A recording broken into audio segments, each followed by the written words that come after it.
सुन मेरे दिल के ड्रामे के सारे डायलॉग्स पर किस को जी भर के गुस्सा आता है, लेकिन अब क्या किया जा सकता है। ड्रामा शुरू किया है, खत्म तो करना पड़ेगा। सदफ और अम्मार की समझ नहीं आती। सदफ कभी उसको हाथ से पकड़ पकड़ कर अपने साथ लेके जा रही होती नाराज है और उससे पूछती है कि कॉफ़ी पियोगे। पता नहीं इन सब डायलॉग्स का क्या मतलब है। खैर, अम्मार जिसको ये यकीन हो चुका होता है कि मेरे लिए सदफ के दिल का दरवाज़ा हमेशा के लिए बंद हो चुका है, तो अब वो तानिया के पास चला जाएगा और उसे कहता है कि मुझे तुमसे सच्ची मोहब्बत होने लगी है, आई लव यू। पिछले एपिसोड में जब उससे पूछा गया था कि तुम्हें तानिया से मोहब्बत है या नहीं, तो उसने हमशा को बताया था कि मुझे दानिया से बिल्कुल भी मोहब्बत नहीं है।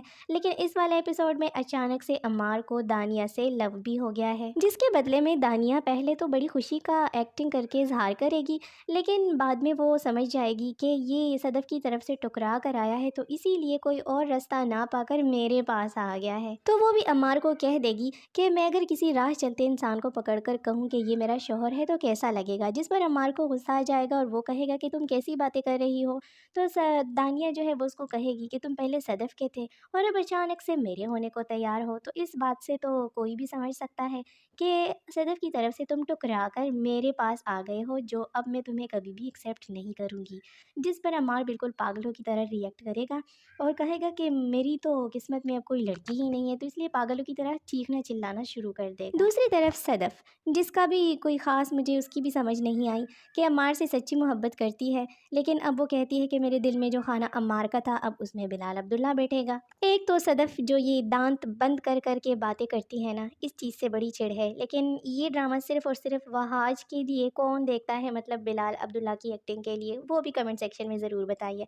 तो बस उसी लिए देख रहे हैं। नेक्स्ट एपिसोड में सदफ जो है वो बिलाल को कहेगी कि मुझे भी तुमसे मोहब्बत है। अगर साफ लफ्ज़ों में नहीं कहती तो घुमा फिरा कर अल्फाजों में ज़रूर कहेगी, जिससे बिलाल अब्दुल्ला समझ जाएगा कि सदफ अम्मार की तरफ से टुकरा के मेरी पास आई है। हमेशा जिसको ये बात बहुत बुरी लगती है कि क्यों सदफ बिलाल के बारे में बात कर रही है और क्यों सदफ अब बिलाल अब्दुल्ला की तरफ लौट के जाएगी, क्योंकि हमशा को ये हर किस कबूल नहीं होता कि बिलाल के करीब कोई और लड़की जाए। हालांकि बिलाल अब्दुल्ला हमशा से भी बिल्कुल मोहब्बत नहीं करता, ये बात हमशा को भी अच्छी तरीके से पता चल गई है, लेकिन फिर भी वो चाहती है कि सदफ किसी न किसी तरीके से अम्मार के साथ बस सेट हो जाए और बिलाल अब्दुल्ला का रास्ता जो है वो मेरे लिए हमेशा के लिए खुला रहे। इस ड्रामे पर एक जाने माने एक्टर ने रिव्यू दिया था और उसमें कहा था कि लगता है कि इस ड्रामे के जो डायलॉग्स हैं वो खलीलुर रहमान कमर साहब ने लिख कर बस एक डब्बे में बंद किए और उसको गजड़ बजड़ करके कर दिया है और समझ नहीं आती कि कौन सा डायलॉग किस जगह पर और किस तरह से यूज़ करना है। तो आज मुझे वो बात बिल्कुल ठीक लगी।